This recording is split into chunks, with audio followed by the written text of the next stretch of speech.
Ladies and gentlemen, what it do? I am your host, Young Bo Easy. And I would like to welcome you to the show.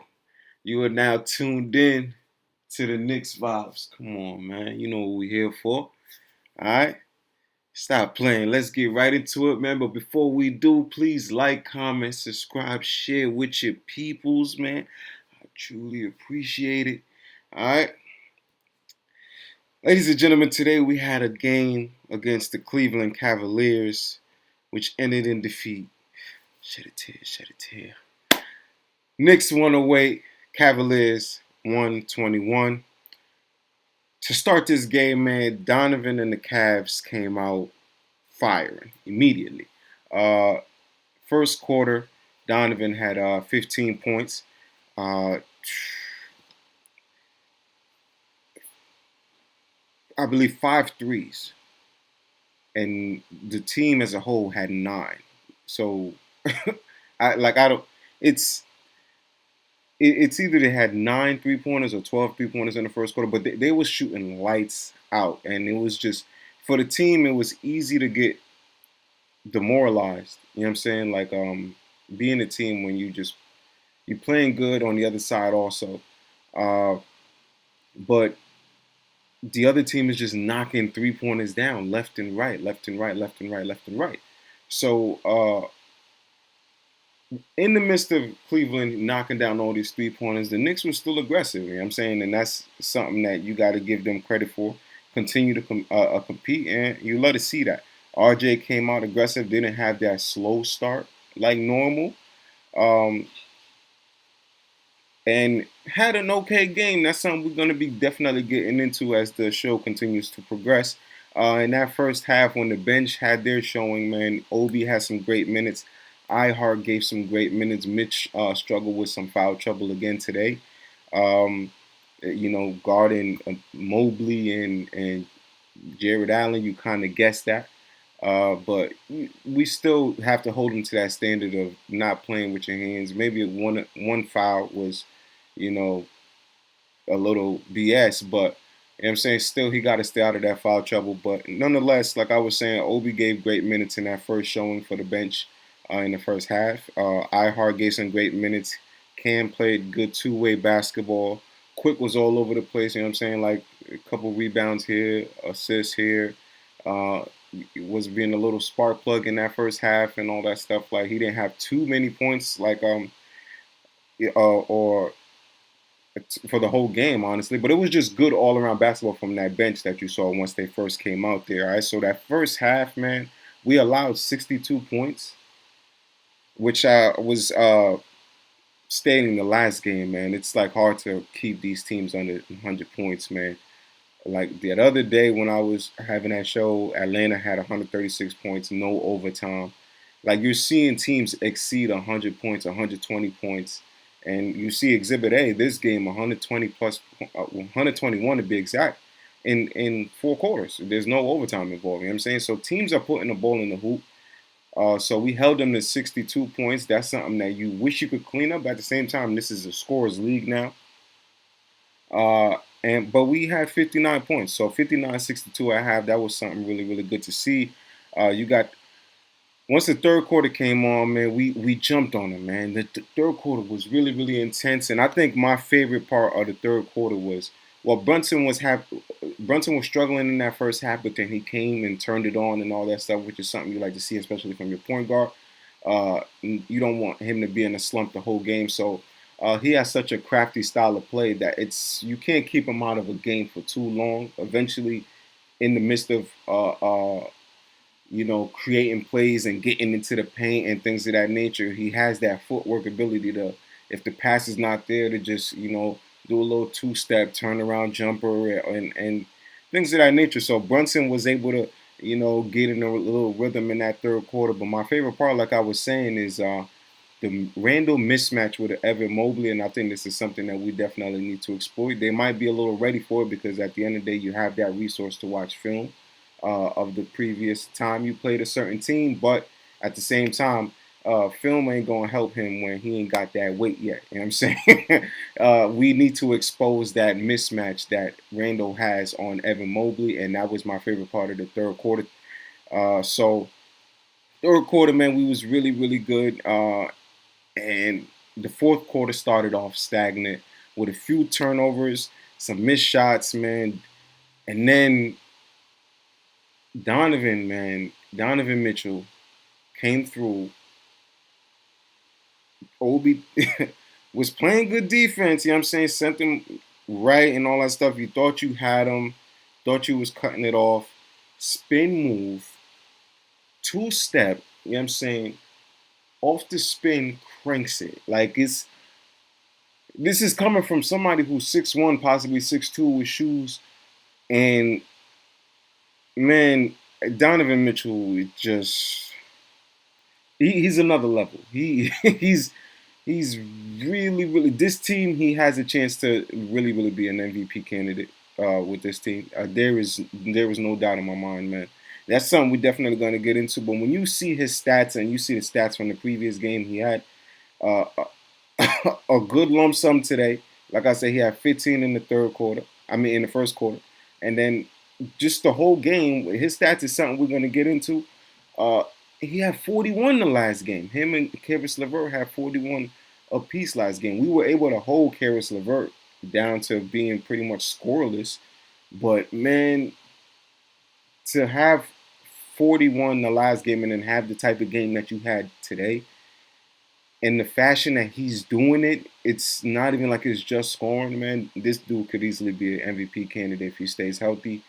And if they get Garland back, they only just getting better, man. But we played a good game, all right. But before I even get into all that, man, like I said, he cranked that, but the game wasn't over. We was up when Donovan hit that dunk. He had that dunk off the spin, but things started to go downhill. All right, we had the lead, but you wanted. It was a timeout called. You wanted to keep the momentum. But when something like that happens and a certain play, a star player has that look in his eyes, like there's an opening, there's chink in the armor, it's hard to stop it. It's hard to stop it, and we kind of helped out the situation. Cam had some sloppy play along with Obi. Man, Obi lost Kevin Love maybe twice, and this is something that Kevin Love does every time that he plays us. Like he kills us every time he sees us. It's off the slip. He'll set a pick and he's slipping, and they're losing him. I don't know how. I don't know if we need to just switch it just so we could just get somebody in front of him and like deter the shot just a little bit, but they're losing him, and it's the same pick and slip every time. Obi lost him twice, and Cam had some sloppy play, and he knocked down threes. With Cam having that sloppy play, Cam gets sub, RJ comes in. You're thinking, okay, cool, we got something better going on. RJ fouls, he goes and undercuts Donovan Mitchell. 3-pointer goes in, 4-point play. Okay, that's how bad could it get? I mean, that's one. Not too not too long after that, RJ comes through, pick and slip again, loses Kevin Love, fouls him again. Fouls him for the 3, 4-point play completed. It's just you allow 2 4-point plays in the fourth quarter. Like if there's ever a time you're not supposed to do something like that, it's the fourth quarter. But no, leave it to us. You know what I'm saying? But anyway, 34-22 was the differential in the third quarter. You know what I'm saying? So we played a great third quarter, and you going into the fourth quarter with so much confidence. And I'm thinking back on my last, one of the last topics that I had on the last show was, yo, we can steal some of these games. Like we're being really, really competitive with these teams. But this right here, this finish was not it. Ladies and gentlemen, 37 to 15 was a differential in the fourth quarter. That's unacceptable. All these 4-point plays happening. You got 3 4-point plays happen. It might have been four. No, it was three 4 point plays that happened in the fourth quarter. That's more than enough. One is enough. You had three 4 point plays in the fourth quarter. They complete all 4 point plays. It's you're not getting buckets on the other side with all this stuff going on. Yo, Dean Wade 8 3 pointers. Kevin Love 8 3 pointers. Donovan Mitchell 8 3 pointers. Like it's it's crazy. Dean Wade was going bananas. Like they're knocking 3 pointers down. It's a lot of positives that happen in this game, but with a fourth quarter like this, it overshadows everything. Like you were going into the fourth quarter with so much confidence. I'm telling you, like we were up 7 or something like that. Like you're going in with so much confidence, and you're like, yes, like we can beat this team. The way we were playing, we can beat this team. You know what I mean? So it's just how you finish. This is why Tibbs is always talking about you got to play 48 minutes. You got to become a 48-minute team. And we did not do that today. Obi is in fault. RJ is at fault. Uh, Cam is at fault to a certain extent. Like it's just at the end of the day, it's a whole team, but there was major faults between RJ and Obi for me. I didn't like the way that they were defending, especially at Kevin Love. At a certain point, you just got to stick to him because he hit 1 3, you fouled him, and then he shot another one from the parking lot. So now, all right, cool. I just got to get on this dude. Like, whatever they're doing around them screens, y'all can hold that down. I'm staying on him. Like, y'all better find a way to get around this screen because I can't let Kevin Love go. That's what needs to be done eventually because you that didn't happen. He was able to go off for another 3 or 4 3 pointers after that. Like, let's cover these stats, man. All right. Knicks, 4.7 rebounds, 2 assists for Mitchell Robinson, 16, 4, and 6 for Jalen Brunson, 15, 9, and 7 for Julius Randle, 15, 5, and 2 for RJ Barrett, 16, 3, and 1 for Evan Fournier, 12, 9, and 1 for Isaiah Hartenstein. Great game, man. 5 points, 3. I don't know if that one's correct, but I believe he has 7 points, but 5 points, 3 and 3 for Emmanuel Quickly. 7 points for Cam Reddish. 11 and 4 for Obi Toppin, and 7 points for Derrick Rose. All right, we're gonna head over to the Cavaliers. They got a little more sexy stats than us, but 6 points, 13 rebounds for Jared Allen. 38, 3 rebounds, and 11 assists.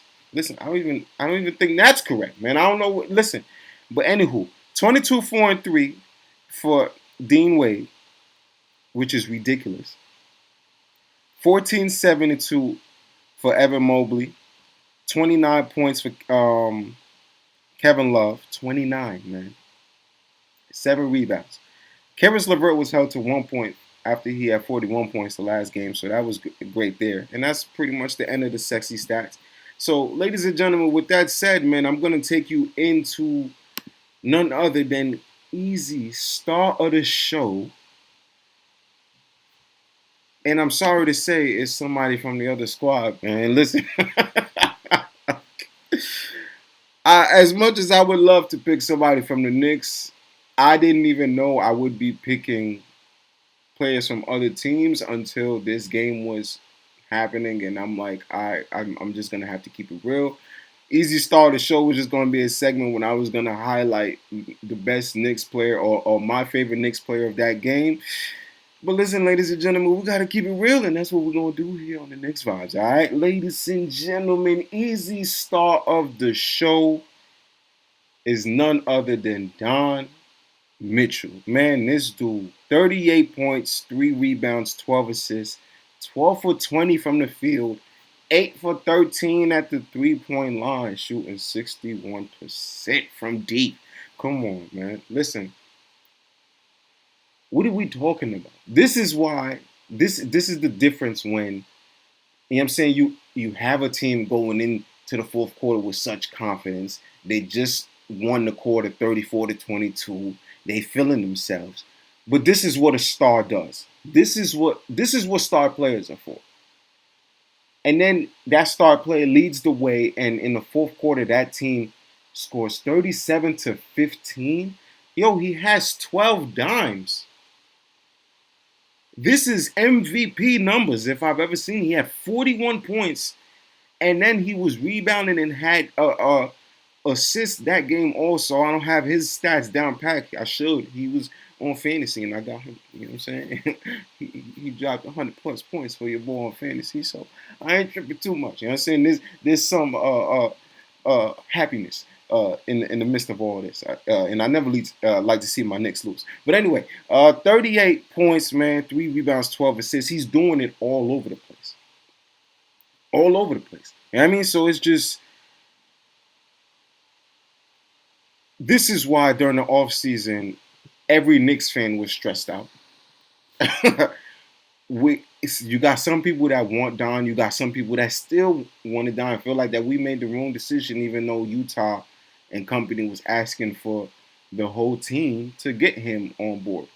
But then you see games like this and you like, damn, was it worth it? Me, personally, I still stand on my morals because, you know what I'm saying, we wouldn't have had no bench. They wanted everyone. They wanted Quickly, they wanted Grimes, they wanted Obi, and 3 first-round picks. That's everybody. You know what I mean? Like, and you was just gonna send over one person. No. I I want a star. I want a star just as much as anybody. 38 points out of nowhere. You know he's gonna show out because we know all the talk around the Knicks and Donovan Mitchell and blah blah blah. Like we know all the talk coming into this game, and he knew. And then you start off 15 points first quarter, three after three after three after three. You know what I'm saying, and then you setting your teammates up for 3 pointers and just diming everywhere. Like you doing everything. This is what a star does. I'm happy for him. At the end of the day, I'm just a Donovan Mitchell fan. Um, this is definitely MVP type numbers. What he's been doing so far is MVP. He's averaging over 30 easy this season. Uh, I think he's averaging 31 coming into this game, and then you know what I mean. You add this, it's going to bump it up a little more. So this is another team that we're going to be seeing soon. This is a team that we're going to be seeing a couple times this season. And this is where we test that meter of where do we actually compete. We can't have another fourth quarter fallout like this. We got to go through that film once this game 2 of this series is getting ready to come about, and and and clean up that stuff, man. Like Obi can't be making those mistakes and letting go of Kevin Love. He hits one, he hits two. Listen, we got to get on him. Like it's and Dean Wade, we got to find out a way to get out there. We were doubling certain people in situations, and then when they got an open shooter, they got down screens waiting for you when you're trying to run out to the corner, like it's a screen right impeding the way. And Dean Wade is just out there open. They had those type of plays on multiple occasions. So not only are they running it a good place to get their guys open, man, you got somebody who's just holding in so much attention. Like, and if Karis Vert was getting it going on, that's somebody who could grasp your attention. So they got Garland when he comes back that could get everybody's attention. Donovan could get everybody's attention. Karis LeVert could get everybody's attention. It's just this team is legit, and I was saying that when I was speaking on them at the end of the last show. This is probably the most balanced team, top to bottom, in the league. They have wings, they have quick scoring guards, and then they got big centers, and then they got dudes who are tall who can put the ball in the hoop. Exhibit A, Kevin Love. It's just like a lot of positives from this game. We just got to clean up fourth quarter, man. But they played a great game. Kudos from everybody to the coach, the whole roster, and of course, man, the star of the show, Donovan Mitchell. All right. So we're gonna go into the next segment. You already know what this is, man. It's the takeaways. Takeaways, man. Number one is bench playing with the lead. The bench came in and we had maybe, I think our highest lead was maybe 9 to 11 points, somewhere around there. And there was stupid play after stupid play. Like it was just turnovers here the bench needs to learn how to play with that lead, especially when the starters are putting in certain work, and then you're going against a team like this where every possession matters.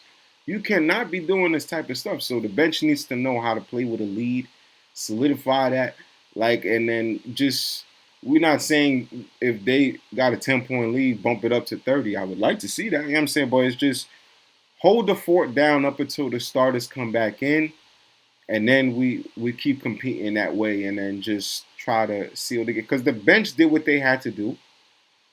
We could be talking about a whole different ball game. You know what I'm saying? But it's just on offense, there was the second half, like that third and fourth quarter, late third, fourth quarter. The bench did not do what they were supposed to do, and then you subbed in, and even the starters at that point started making mistakes. But the bench specifically needs to learn how to play with that lead, because the third quarter was a great third quarter. But when the bench came in late third to fourth, there was a couple mistakes there. So they need to learn how to play with that lead and not be taking crazy shots. Like Cam took one, he was just spinning and just tossed one up. And at that point we had a 4-point lead, but you just tossing up stupid shots for the sake of it, and it's just all right. You not making the most of that possession, but they taking it on the other side of the court and then they scoring. It's just you can't do this. So we have to maximize every possession, especially when you got somebody who's lightning in the bottle like Donovan Mitchell on the other side. All right. So next is we have to defend the 3-point line. Multiple 3-pointers coming from the Cleveland Cavaliers tonight, man. 23 3-pointers, man, as a team. All right. It's just, and they shot 46% from deep. So 23 out of 50. Dean Wade, 8 3-pointers. I'm sorry. Dean Wade, 6 3-pointers. Donovan Mitchell with 8 3-pointers. Kevin Love with 8 3-pointers. So Dean Wade didn't have 8. He had 6, but he was 6'4", 8. This is just like we have to defend that 3-point line. We literally got killed by 3 people when it comes to that 3-point line. Like just 3 people. So I'm very, very interested to see how the gameplay is against the Cavs next time. I'm interested to see if Garland is going to be there, because that just adds a whole other dimension to it. And when Garland comes back, you can't necessarily count on Caris LeVert having 1 point again. So is Caris LeVert going to be active this time around? I don't know, man. This team is pretty crazy, but not only for the Cavs, but just as a whole, playing every other team, we have to defend that 3-point line. And with teams seeing this type of stuff, they're going to be watching film and seeing how the Cavs just lit us up. Not every team has that type of power, but if they do have a couple shooters, they're going to be definitely taking advantage and seeing what worked against us and trying to capitalize on that. So we definitely need to clean that up. Next is missed free throws. I don't like I don't even like that I have to speak on this. It's free. It's free 99. Julius Randle was 5 for 10 at the free throw line. And as a team, we're 8 for 16, shooting 50% at the free throw line. Mind you, Mitchell Robinson didn't go to the free throw line today. Isaiah Hartenstein didn't go to the free throw line today. None of our bigs went to the free throw line. So these is all people that's supposed to be making free throws. You got Evan Fournier going 1 for 2. You got Quickly going 2 for 3. Quickly, is somebody who's supposed to be in that 90 percentile, but every game he's been missing a free throw. Right? Literally every game he's at least missed a free throw. I'm holding him to that standard where, bro, I need you to make every damn free throw. Everything. You might not be 50, 40, 90, but you could be 40, 40, 90. And then Julius Randle 5 for 10 at the line. We leaving chips. 8 points you left at the line. We lost by 13. It's a different ball game. It's a different ball game if you're making these stuff and then you cleaning up the errors that you did in the fourth quarter. This is a different ball game. All right, so this ain't even something that I really like to speak on, but we need to clean the free throws up. That was another part of this game that was just really, really disgusting. Another takeaway, man. This one is definitely something I am not a fan of. Salary slash pity minutes. Um, my this is my opinion. I don't know why Evan Fournier played the fourth quarter. I don't know why he was in the game. He missed 1 3 like bad, and then and that wasn't even the airball one that I was talking about. He airballed another one after.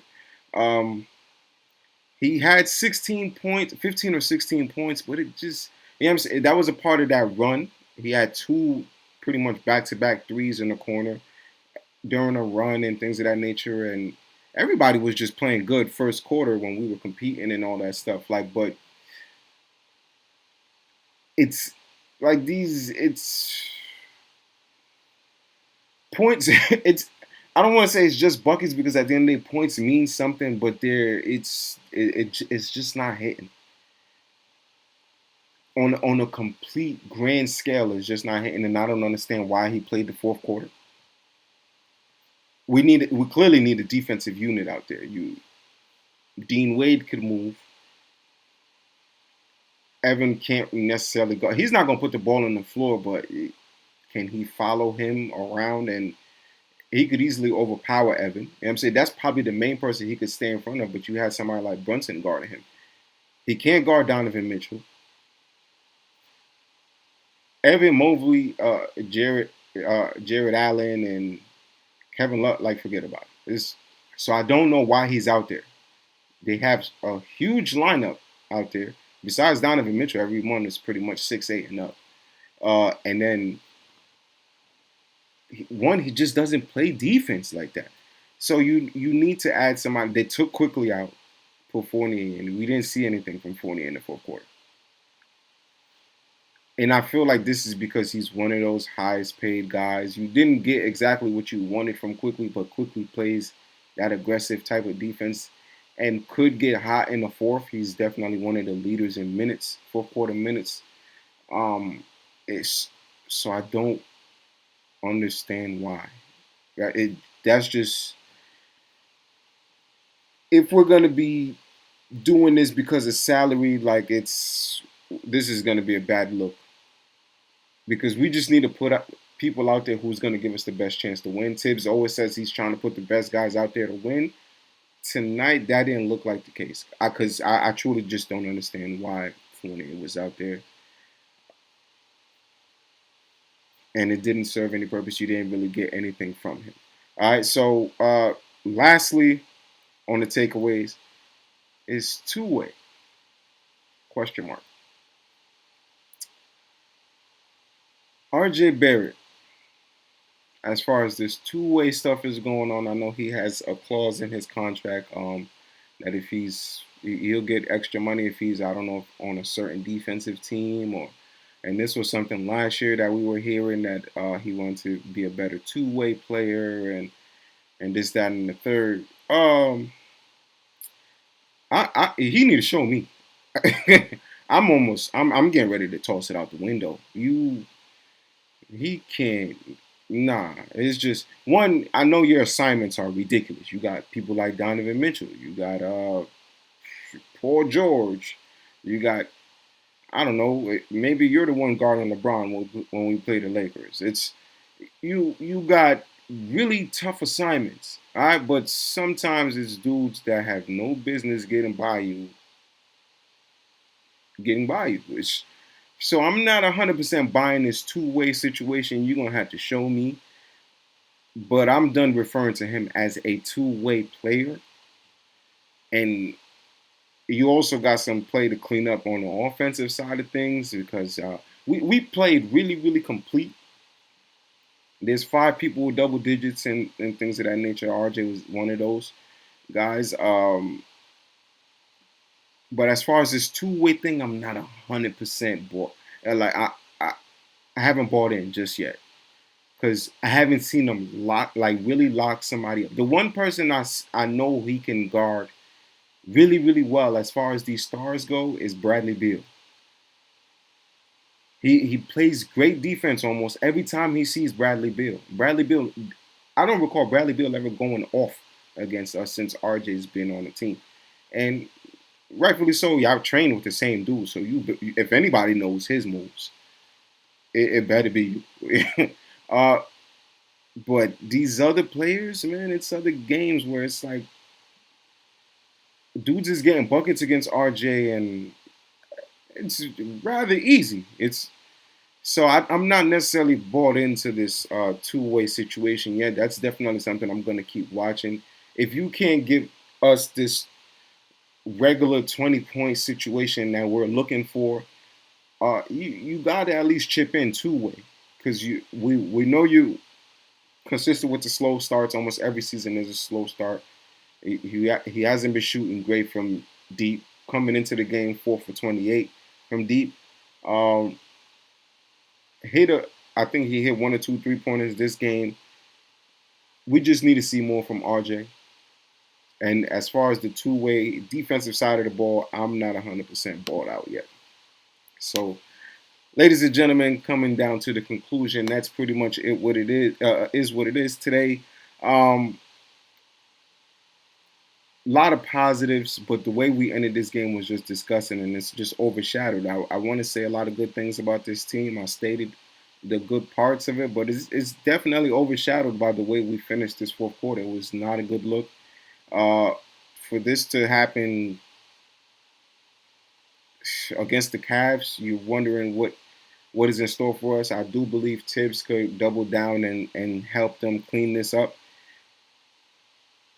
But at the same time, the bench needs to learn how to play with leads, and we need to not stray away from what was working once we feel the lead is slipping, because there were certain points where they were hitting threes and then or had a good possession and we run down and Julius Randle had a charge because he tried to force something on the other end and things of that nature. So we just gotta really clean things up.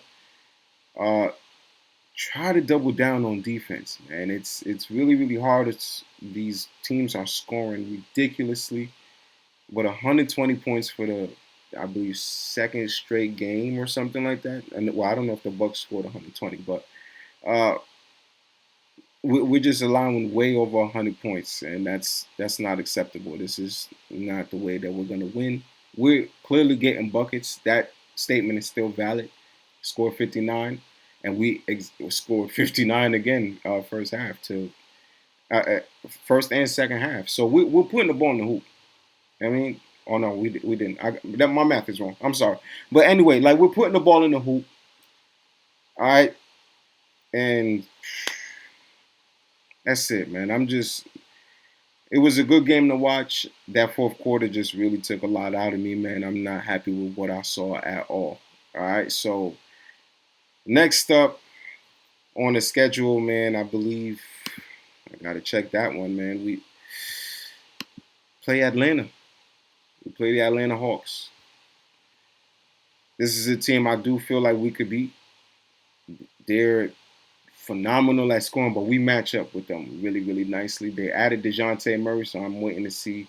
I haven't watched any of their games personally just yet, but I'm waiting to see how that's gonna, you know,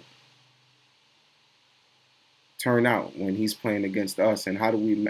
What's the difference in matchups with DeJounte on their squad? I do not think it's gonna change too much because that's somebody who can't necessarily execute from the 3-point line, but it does give Trae Young more of a chance to play the two and come off screens and run around how he wants to and get open. So I'm definitely curious to see how that game is going to turn out. I do feel like we can get a W there, and then we have another game after that. Uh, I wish I could remember who we play, but we should be on a two-game streak. I'm holding us to that standard. But you already know what it is, man. I'm your host, Young Bo Easy. Thank you for tuning in to the show, man. Truly appreciate it. Please like, comment, subscribe, share with your peoples, man. If I was rambling a little bit, I do apologize, man. This game was just my thoughts are everywhere. All right, but Love, gratitude, positive attitude. You already know what the vibes is, man. After that next game on Wednesday in Atlanta, man, I'll be checking in with you and see what's up, man. You'll get my post game breakdown to see what I think. Hopefully, we're coming off a W. And that's it, man. I'll catch you on the next one.